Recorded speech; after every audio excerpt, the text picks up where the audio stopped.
नमस्कार, one India Hindi में आप सभी का स्वागत है। मैं हूं पुनीत श्रीवास्तव। आज हम जिस ज़िले में मौजूद हैं वह ज़िला ऐतिहासिक और पौराणिक दोनों दृष्टिकोण से बहुत महत्व रखता है। फतेहपुर ज़िले में हम मौजूद हैं। उत्तर प्रदेश का यह ज़िला भृगु ऋषि के तपोस्थली के रूप में भी जाना जाता है और बौद्ध साहित्य में जो 16 महाजनपद थे उसमें से ये वत्स महाजनपद जो था उसका ये हिस्सा रहा है। गंगा और यमुना दो नदियां यहाँ से प्रवाहित होती हैं। गंगा उत्तरी सीमा से प्रवाहित होती है इसके, जबकि यमुना जो है वो इसके दक्षिणी सीमा से प्रवाहित होती है। यहाँ आज आने का उद्देश्य जो है ये रहा है कि स्वतंत्रता संग्राम में यहाँ के लोगों की बहुत ही महत्वपूर्ण भूमिका रही है। यहाँ के स्वतंत्रता सेनानियों ने देश के जो आज़ादी का आंदोलन था उसको एक तेज गति दी, उसे एक नया आयाम दिया और उन्होंने अंग्रेज़ों की जो बर्बरता थी उसका डट कर सामना किया। अंग्रेज़ों ने यहाँ के लोगों पे जितनी भी बर्बरता हो सकती थी वो की, उसके बाद भी यहाँ के लोगों का हौसला नहीं टूटा और वो देश की आज़ादी के आंदोलन में लगातार अपनी भूमिका देते रहे।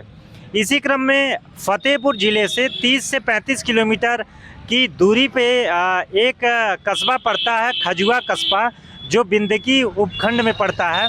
वहाँ बावनी इमली का पेड़ है, जो बावनी इमली के नाम से जाना जाता है। इमली का पेड़ है और उसे बावनी इमली कहा जाता है।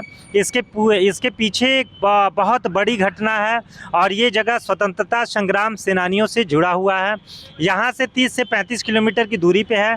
हम आपको वहाँ ले चलेंगे। बावनी इमली जो इस शहीदों का स्मारक है, वहाँ का जो महत्व है उसको हम बताएंगे, स्थानीय लोगों से बातचीत करेंगे और साथ में आपको ये भी बताएंगे कि देश की आज़ादी या स्वतंत्रता आंदोलन में कितना महत्वपूर्ण स्थान इस जगह का रहा है। ये पूरी चीज़ें हम आपको विस्तार से बताएंगे। इस समय वन इंडिया हिंदी की टीम आ पहुंची है बिंदकी रेंज पे। आप देख सकते हैं मेरे पीछे जो है ये बिंदकी रेंज का कार्यालय है। खजुआ क्षेत्र में ये पड़ता है बिंदकी रेंज। क्यों हुआ है? क्योंकि इसी रेंज में एक ऐतिहासिक जगह है जिसका देश के स्वतंत्रता आंदोलन से संबंध है। यही वो जगह है जो इतिहास की गाथा गाती है स्वतंत्रता सेनानियों के, और यहीं वो इमली का पेड़ मौजूद है जिस पे 52 लोगों को फांसी की सज़ा दी गई थी, या ये कह सकते हैं उन्हें पेड़ से लटका दिया गया था। अंदर इमली का पेड़ है, हम आपको ले चलते हैं और उस पेड़ की पूरी दास्तां एक बार आपको फिर से सुनाते हैं। आप आइए, मैं दिखाता हूँ। इमली का पेड़ जो है वो इसी रेंज में है, यहीं पे स्थित है। हम इमली के पेड़ के पास आपको ले चलते हैं।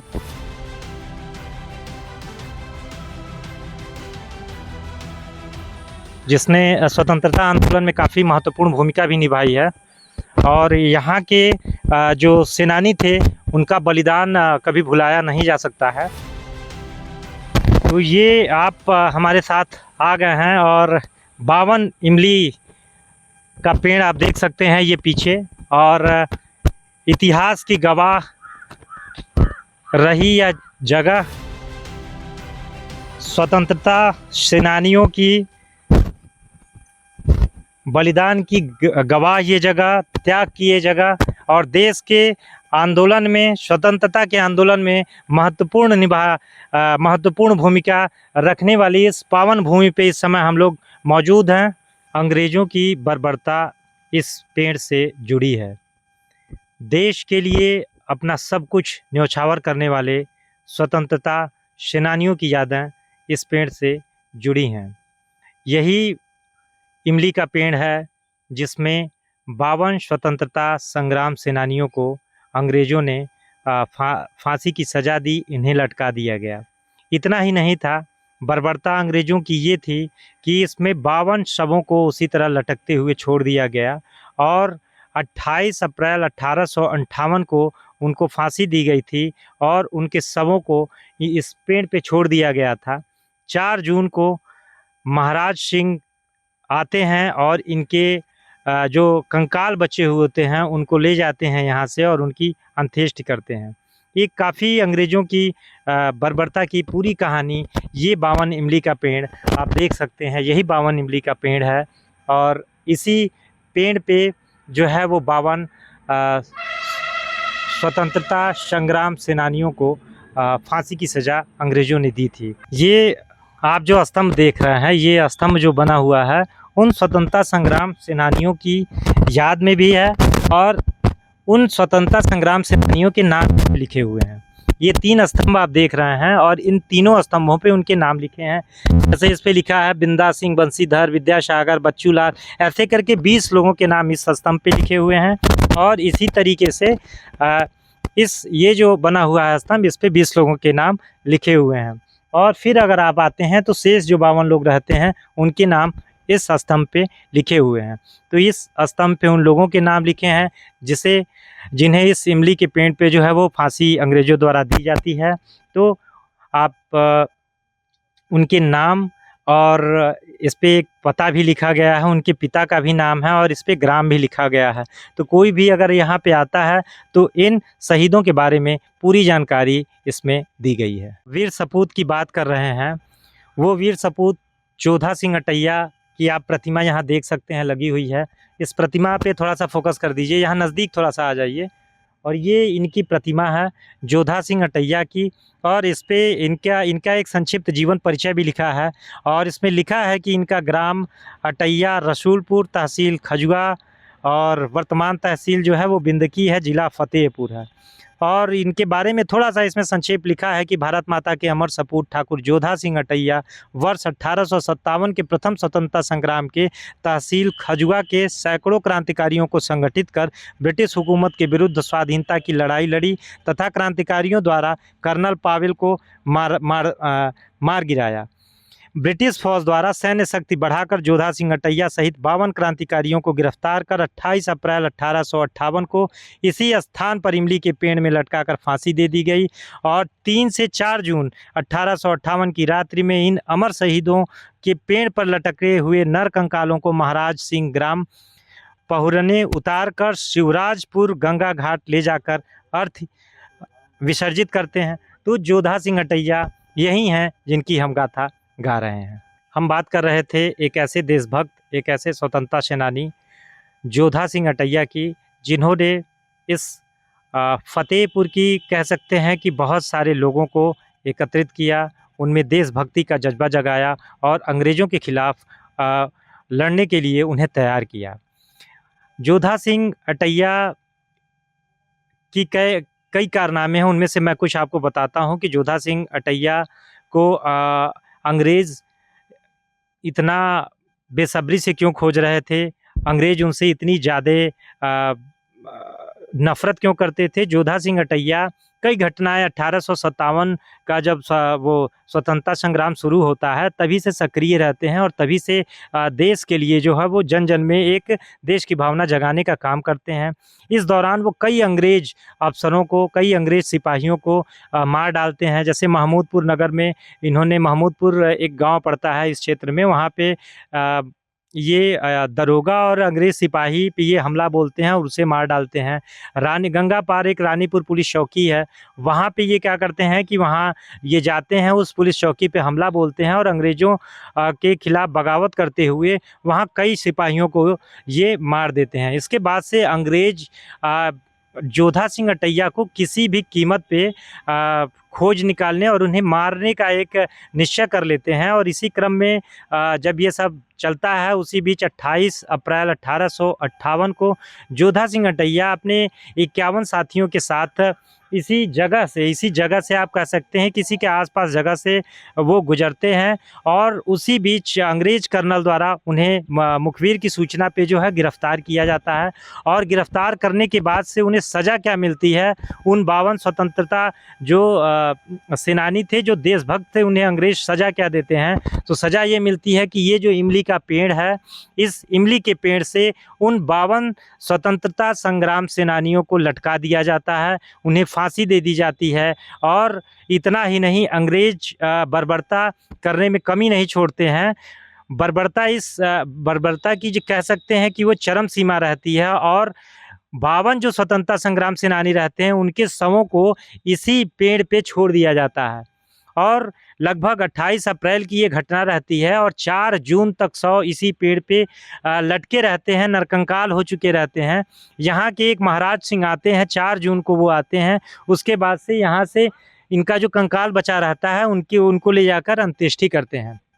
तो एक बार आप मैं थोड़ा सा नज़दीक आइए, ये दिखाना चाहूँगा कि ये वही इमली का पेड़ है, आप थोड़ा देख सकते हैं। यहाँ उन शहीदों के लिए स्मारक बना हुआ है, ये स्मारक है, शहीद स्मारक है। और आप इमली का पेड़ एक बार दिखा दीजिए। इमली का पेड़ ये आप देख सकते हैं कि ये जो इमली का पेड़ है इसकी शाखाएं आप देखिए, आज भी ये जो पूरा पेड़ है आज भी उन स्वतंत्रता संग्राम सेनानियों की जो बलिदान की गाथा है वो गा रहा है। एक एक यहाँ के जो पत्ते हैं, एक एक शाखाएं हैं, वो उन बलिदानियों की गाथा गाती हैं। और ऐसा माना जाता है कि जब ये पूरा ये 52 लोगों को इस पे लटका दिया गया, ये नरसंहार हुआ, उसके बाद से इस पेड़ की वृद्धि रुक जाती है। और ये उसी समय से इसी तरीके से है। और इसकी कोई आप देख सकते हैं कुछ पोर्शन इसका पीछे का ये सूखा हुआ भी है। तो ये पेड़ जो है पूरी तरह रुक जाती है। ये शहीद स्थल के रूप में है और उन शहीदों के सम्मान में बना हुआ है। और फतेहपुर ज़िले का आप कह सकते हैं कि फतेहपुर ज़िला किस तरीके से जो है वो स्वतंत्रता संग्राम का जो आंदोलन था उसमें एक सक्रिय भूमिका निभाता है। 28 अप्रैल 1858 को जो है यहाँ पे 52 क्रांतिकारियों को अंग्रेज द्वारा फांसी की सजा दी गई, फांसी दी गई। इसी इमली पर देख रहे हैं ना, इसमें आप लटकाया गया 52 आदमी। इस वजह से मतलब ये शहीदों के प्रतीक है। ये हर साल मतलब यहाँ पे प्रोग्राम होते रहते हैं। अच्छा। 15 अगस्त 26 जनवरी को उनकी याद में तमाम तरह के मतलब कार्यक्रम भी होते रहते हैं। और ये 52 इमली इस वजह से मशहूर है यहाँ पे। अच्छा। अभी जैसे 15 अगस्त है, कुछ खास कार्यक्रम होने वाला हो यहाँ पे? खास कार्यक्रम तो एक दिन हो गया 9 तारीख को हमारे यहाँ। अच्छा। इसी के उपलक्ष्य में। अच्छा। और ये 15 अगस्त भी होते रहता है यहाँ पे। एसडीएम वगैरह डीएम आते रहते हैं, महोदय वगैरह। पर्यटकों का क्या हिसाब किताब रहता है? पर्यटकों क्या मतलब घूमने फिरने आते हैं, मतलब घूम फिर के मतलब झूला वगैरह मतलब यहाँ देख सुन के अपना चले जाते हैं, मनोरंजन करते हैं, बस यही है। फतेहपुर ज़िले की अगर हम बात करते हैं तो यहाँ बस से आने की भी साधन है, रेलवे स्टेशन भी है और आप अपने निजी साधन से आ सकते हैं। ये उत्तर प्रदेश के 2 प्रमुख जो नगर कह सकते हैं, प्रयागराज और कानपुर के बीच में ये स्थित है, पड़ता है। हालांकि ये ज़िला जो है वो प्रयागराज मंडल का ज़िला है फतेहपुर। और आवागमन के पर्याप्त साधन यहाँ पे उपलब्ध हैं। इलाहाबाद से इसकी दूरी लगभग 125 से 30 किलोमीटर पड़ती है, जबकि कानपुर से इसकी दूरी 75 से 80 किलोमीटर के करीब पड़ती है। वहीं अगर प्रदेश की राजधानी की हम बात कर लें तो प्रदेश की राजधानी लखनऊ से भी इसकी दूरी 120 किलोमीटर के आसपास पड़ती है। तो आवागमन में कोई असुविधा नहीं है, आप यहाँ आ सकते हैं। एक और ख़ास बात इस ज़िले के बारे में मैं बताना चाहूँगा कि फतेहपुर ज़िले का जो उत्तरी क्षेत्र है उस पे अवधी संस्कृति का असर देखने को मिलता है, जबकि जो दक्षिणी क्षेत्र है उस पे बुंदेलखंड का असर मिलता है। इसके साथ ही यह क्षेत्र अंतर्देशीय क्षेत्र कहलाता था। अंतर्देशीय क्षेत्र इस वजह से यह कहलाता था कि ये 2 नदियों के बीच की जो उपजाऊ भूमि होती है उसे अंतर्देशीय बोलते हैं। और ये काफ़ी समृद्ध रहा है, कृषि के लिहाज से भी यह फतेहपुर काफ़ी समृद्ध क्षेत्र रहा है। आज जो ये बलिदानी रहे हैं, इनकी बलिदान हम सभी लोगों से सिर्फ यही अपील करती है कि प्रत्येक व्यक्ति को देश के प्रति एक समर्पित भाव रखना चाहिए। देशभक्ति का भाव सभी लोगों के ऊपर रखना चाहिए सभी लोगों को। और आप देख सकते हैं कि इन लोगों ने अपनी जान का भी परवाह नहीं किया और इस देश को आज़ाद कराने के लिए अपना सब कुछ न्यौछावर कर दिया। तो हम सभी लोगों को एक यही संदेश जाता है कि सभी लोगों के प्रति ऐसा जज्बा होना चाहिए। और ये जज्बा और देश के प्रति ये समर्पण ही इन शहीदों के लिए सच्ची श्रद्धांजलि होगी। अन्य खबरों के लिए आप देखते रहें वन इंडिया हिंदी।